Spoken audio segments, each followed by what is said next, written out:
নমস্কার, ডোন ডায়েট চ্যানেলে আপনাদের স্বাগত জানাই। প্রথমে নিয়েছি কিছু আলু সেদ্ধ, সেগুলোকে একটু মেখে নিয়েছি। তারপর দিয়ে দিয়েছি 1 বাটি ময়দা। এবার সেটিকে ভালো করে মিশিয়ে নিলাম আর দিয়ে দেব সামান্য পরিমাণে নুন। এবার এটিকে ভালো করে আমাদের মেখে নিতে হবে। এটিতে আমরা কোনো জল ব্যবহার করব না। এই আলুতে যত পরিমাণ ময়দা আমাদের লাগবে আস্তে আস্তে সেই হিসেবে নিতে হবে। আমার এইটাতে 1 বাটি পরিমাণই লেগেছে। আর জিনিসটা একটু নরম নরমই হবে, যেমন আমরা ময়দা লুচি খাই না, তার থেকে একটু নরম। তারপর এইখান থেকে গোল গোল লেচি কেটে হাতের সাহায্যে গোল করে একটি যে কোনো চামচের সাহায্যে একটু শেপ দিয়ে দিলাম একটা, আমার পছন্দ মতো। আপনারা আপনাদের পছন্দ মতো যে কোনো শেপ দিতে পারেন। আবার একটা দেখিয়ে দিচ্ছি। আবার এইভাবে গোল করে একটু হাতের সাহায্যে চ্যাপটা করে একটা চামচের সাহায্যে একটু মাঝখানটা হোল করে নিলাম। এইভাবে আমরা সবকটা বানিয়ে নেব। আমি সবকটা বানিয়ে নিয়েছি, আপনারাও এইভাবে সবকটা বানিয়ে নেবেন। এরপর আমরা একটা কড়াইতে একটু জল গরম দিয়েছি। হালকা গরম হলে এই তৈরি করা পাস্তাগুলো আমরা দিয়ে দেব সেদ্ধ হওয়ার জন্য। এই মিনিট 2 রাখবো।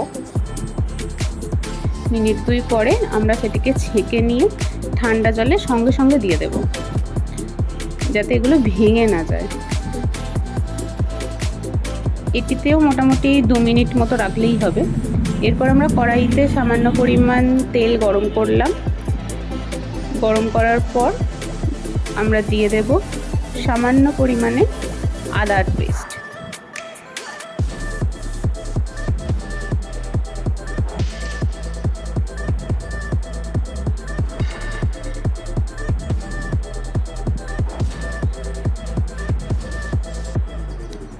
এবার এটিকে একটু ভালো করে নেড়ে নেব।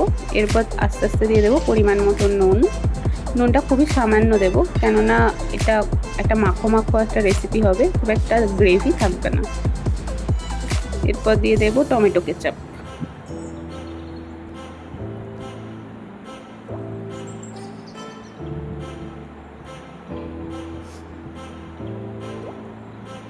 তারপরে দিয়ে দিলাম সয়া সস।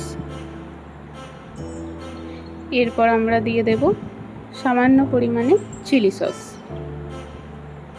এরপর আস্তে আস্তে আমরা প্রত্যেকটি সসকে নাড়তে থাকবো ভালো করে, যাতে মিশে যায়।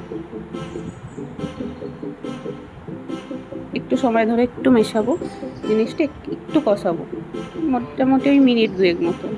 তারপর আমরা দিয়ে দেব এই পাস্তাগুলি বাড়িতে তৈরি করা। এবার সবগুলির সাথে ভালো করে মিশিয়ে নেব। রান্নাটা করতে একদমই কম সময় লাগে, একটু টাইম লাগে, কষ্ট করে যদি এগুলো একটু বাড়িতে বানিয়ে নেওয়া যায়, একটু এটাতেই যা টাইম, এর থেকে বেশি টাইম লাগে না। ব্যাস, এগুলি ভালো করে মিশিয়ে নিয়ে সার্ভ করে নেব। ব্যাস, রেডি আমাদের বাড়িতে তৈরি পাস্তা। দেখুন কতটা সফট হয়েছে। ধন্যবাদ।